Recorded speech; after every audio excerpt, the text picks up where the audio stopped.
Hello. So the next point from the construction of superstructure is shoring. After completion of scaffolding, the next very important term, that is shoring. So what is meant by shoring? Shoring is the construction of temporary structure to support temporarily an unsafe structure. Okay, basically shoring is simply temporary structure constructed during the construction of main structure of the building for the support of some uh, ongoing constructing members. Okay, it gives temporary support. It means it provides a temporary support of the main member of building up to its construction completion. Okay, then types of shoring, these are three types: racking shoring, flying shoring, and dead shoring. Okay, so let's see these types in detail. This diagram shows detailed parts of the shoring, starting from base plate or sole plate here, and then prop, steel trench sheeting, then adjustable steel trench struts. Let's and just see in the diagram from bottom to top. And then timber walling, a rigid barrier here again. Okay, then first type, racking shoring. In this method, the inclined members are known as rackers, are used to give lateral supports to the walls. Okay, these are the rackers, these inclined members. Okay, here top racker and bottom racker, this one. A racking shore consists of the following components. It has some components. Just look in the diagram.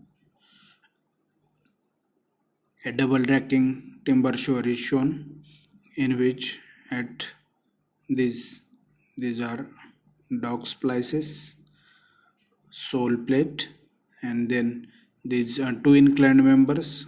Uppermost is called as top racker and bottom one is called as bottom racker.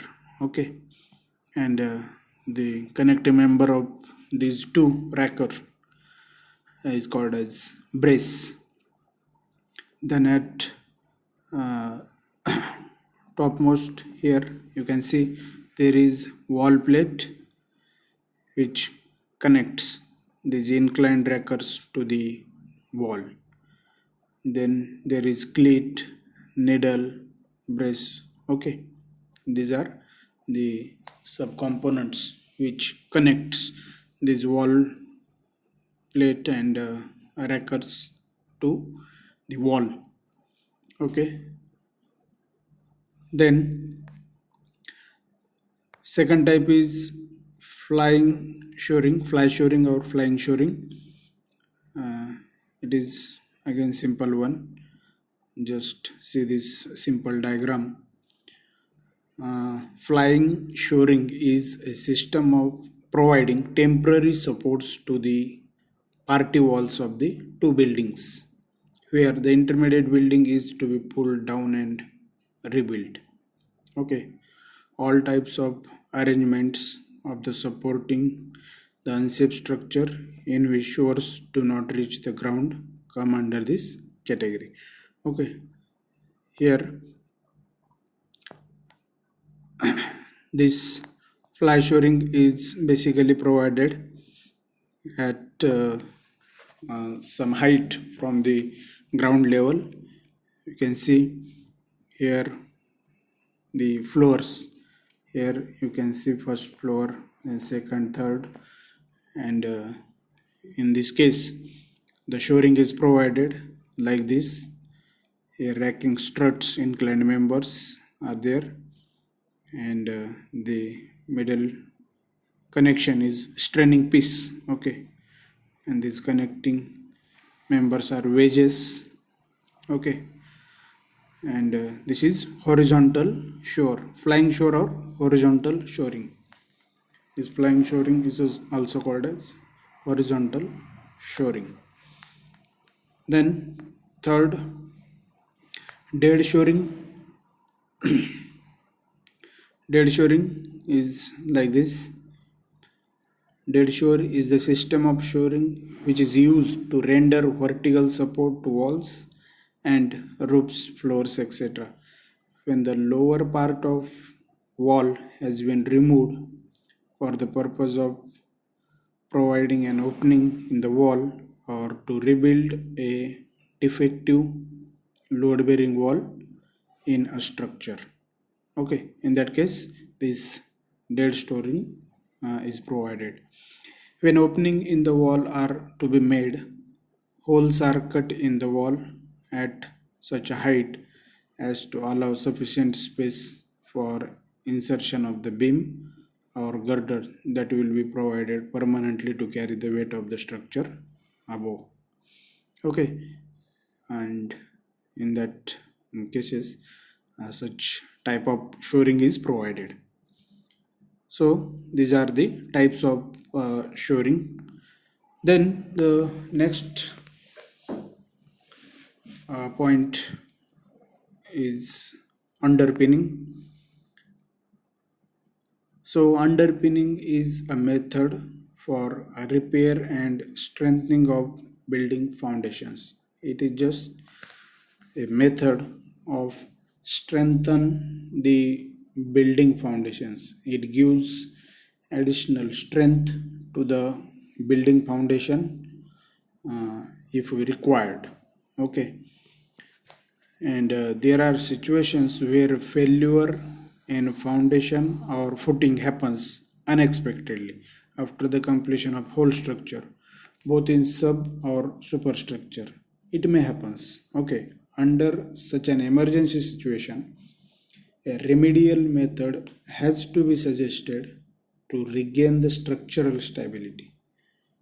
Okay, and the method of underpinning help to strengthen the foundation of an existing building or any other infrastructure. These involve installation of permanent or temporary support to an already held foundation so that additional depth and bearing capacity is achieved. Okay, and that's why in many cases the construction or the underpinning is required. Okay, then again underpinning has some types. Following are the different underpinning methods used for foundation strengthening. These are the methods: mass concrete underpinning method or pit method, then underpinning by cantilever needle beam method, then pier and beam underpinning method, mini piled underpinning, pile method of underpinning, or and last one is pre-test method of underpinning. Okay, these are the some diagrams which clarifies the methods of underpinning: mass concrete underpinning method, then underpinning by cantilever needle beam method, and pier and beam underpinning method. Okay, and then mini piled underpinning method, and last one is pile method of underpinning. These are the very important methods of the underpinning. One question from this point or on the underpinning is always there in the MSBT exam. Okay, So these are the methods and the diagrams you have to draw and remember the points regarding to these methods. Okay, so this is all about the form work and sorry, first one is shoring and types of shoring, and then we have studied the underpinning. Okay, so this much is sufficient for this particular lecture. We will continue the next point in the next lecture. Okay, hope you get what we learn in this video. Thank you.